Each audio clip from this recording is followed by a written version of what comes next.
I began my knighthood in Daventry with nothing to my name except a feather in my cap, a cape on my back, and an appetite for adventures. Questing led me to recover King Edward's magic mirror, and he rewarded me with his throne.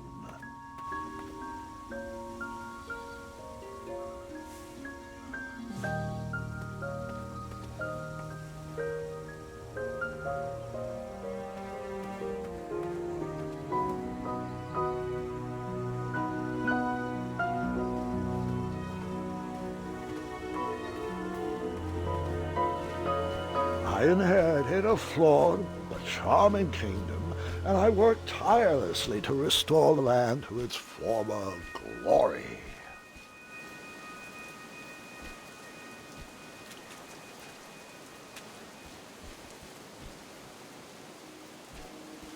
That trellis looks better over there.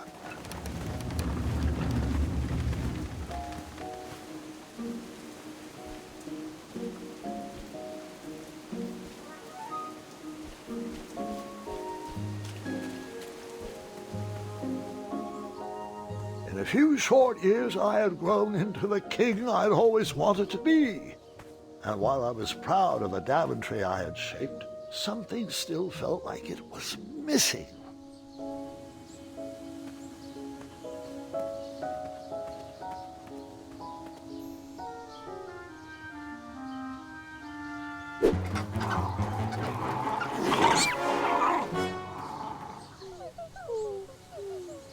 Wait! No! There is absolutely no way that can be right. There's no way that could have happened. I was too invested in that owl. I must have missed a detail in the story.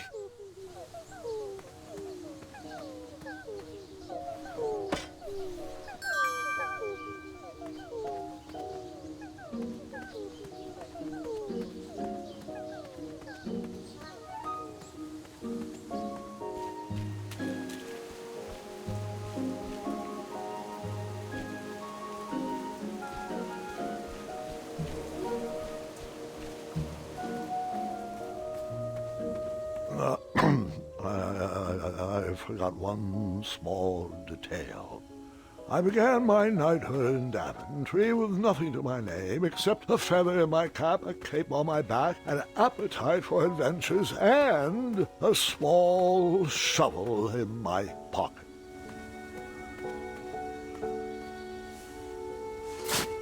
Buried in the soil was a tiny, spiniferous thorn seed.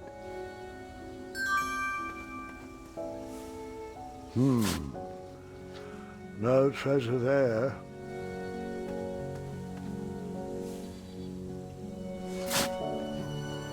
A tiny acorn had been planted in the dirt.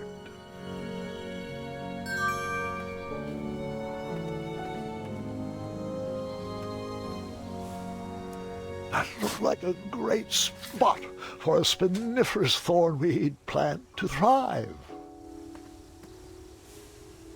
I planted that miniature acorn in the ground, a way to commemorate new beginnings.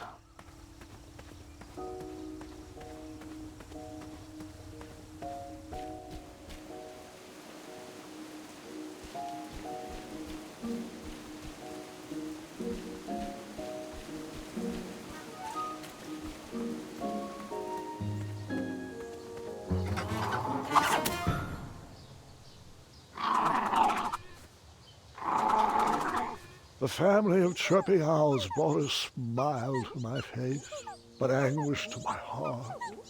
My kingdom was thriving, but I was alone. Who was I building this Daventry for?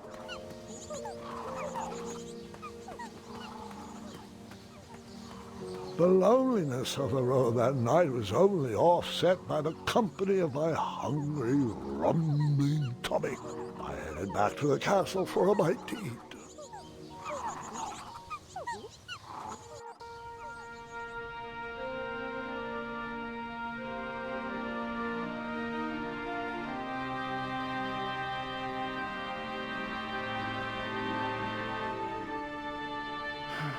What good is all this food with no one to share it with? Oh, how rude of me.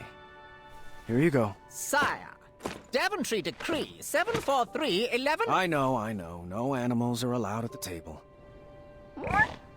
Did the bakers ever respond to my invitation for dinner? They declined. Said they couldn't find a sitter. You're right. Perhaps the guards would accept an invite for dinner. Oh, Graham, we'd love to. We'd love to, but... Yeah, Decree 911 to the 23rd power. Afraid so, sire. As you were. Oh, before I forget, Larry, you know I restored the budget for your own personal steed, right? Oh, right. My own personal steed. Thank you. Well, I suppose I could use the surplus on masking the odor of number 2. No, I mean Royal Guard number 2. He smells like syrup. It's intolerable, really. It's gotten so bad my helmet fogs up. You'll get used to it. You're absolutely right. We should create a dinner guest out of all this extra food. Why didn't I think of that?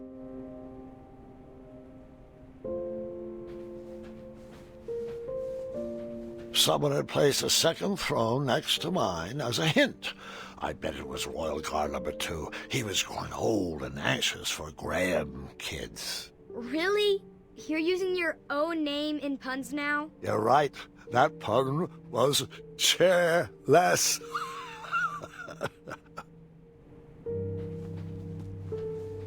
Such big muscles. Can't believe you had trouble finding a girlfriend. I worked on those muscles for myself, Gwendolyn. Thank you very much.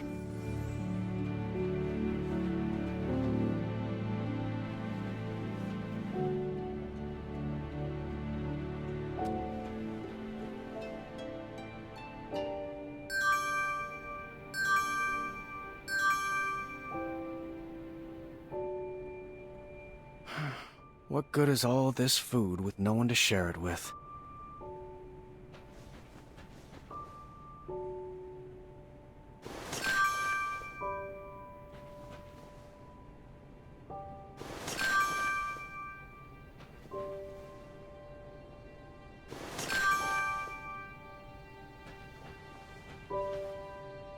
Well, would you care to join me for dinner? Dinner sounds lovely, but I'm only allowed to leave my post in times of distress.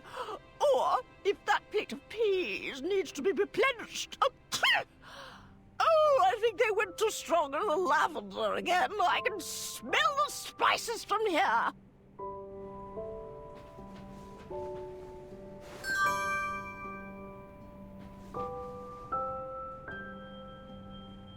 You're absolutely right. We should create a dinner guest out of all this extra food.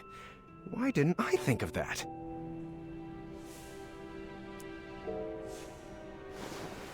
That's a good start.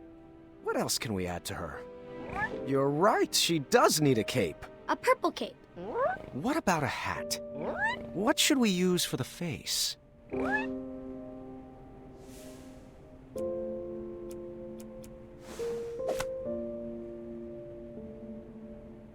You're right, she does need a cape. A purple cape. What should we use for the face?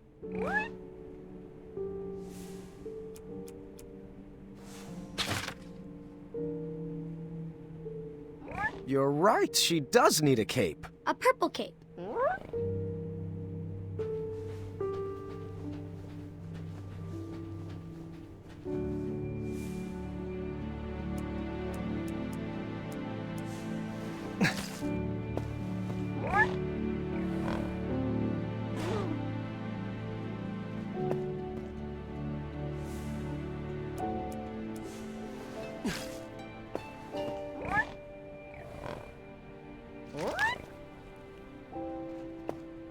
More peas, sire.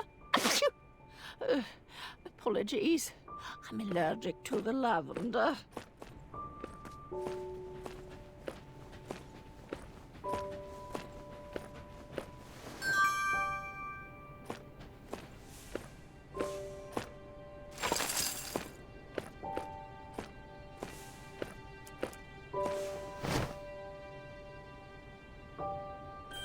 Perfect. What should we name her? No, that's my sister's name. You know that. I'm thinking something that ends in a soft consonant. It was at that exact moment when the magical mirror called out to me. The mirror showed me a magical reflection of a tower far away in the kingdom of Kolima. It told me that the princess I would marry was trapped at the very top, waiting for me to rescue her. Wasting no time, I grabbed a beautiful ring from the royal treasury and headed off to save my future wife. Ha! Looks like my nursemaids are here. Can you excuse me for half an hour? You got it, Grandpa.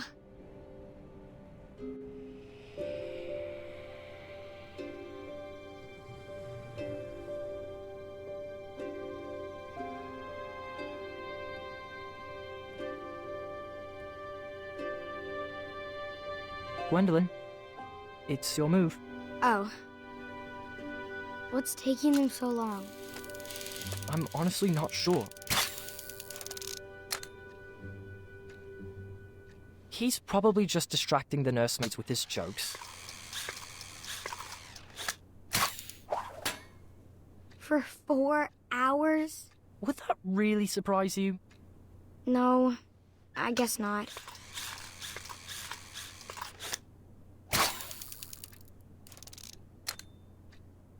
So, are you excited for Grandmother's birthday? I haven't even picked out her present yet. Mother helped me pick out mine. I'm told it's the perfect gift. All right, children. Your grandpa is now ready for you. Gwendolyn, he asked to see you first. Can we go together? Best not to overwhelm him all at once. Besides, I need God's help with the daily decrees. Is it all right if we finish this after lunch? Go ahead. Wouldn't want to keep him from his favorite.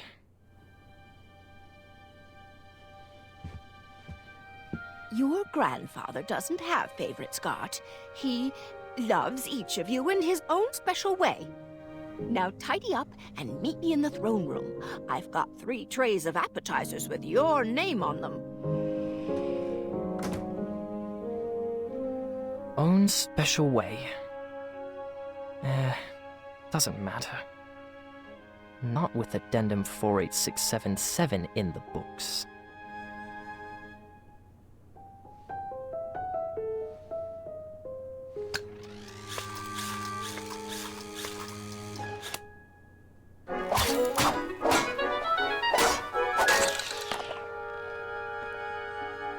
Ah, bother.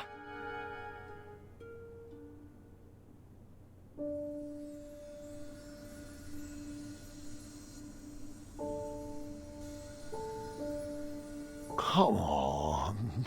There's got to be another one in there. Just one more, one last quest. Another notch in my feather, a voyage to Neptune's kingdom, or a journey through the infinite desert. Please, Mirror, one final adventure.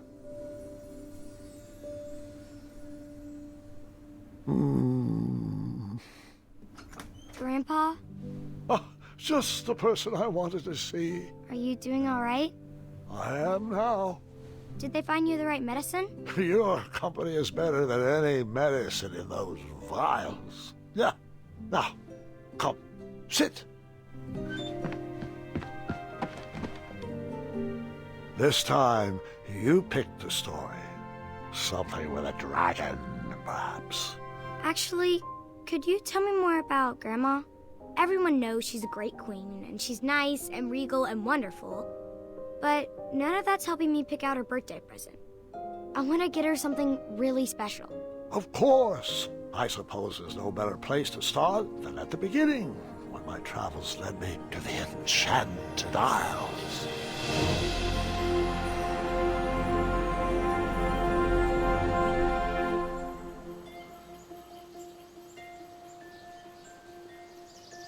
Grandpa, Mom used to tell me this story before bed. Hasn't everyone in Daventry heard this? You climbed that tower, rescued Princess Valenice, fell in love, and lived happily ever after. Well, fairy tales have a bad habit of simplifying matters of the heart. They weave tales that love just happens easily and with no effort required. The real story is far more exciting than what you've been led to believe.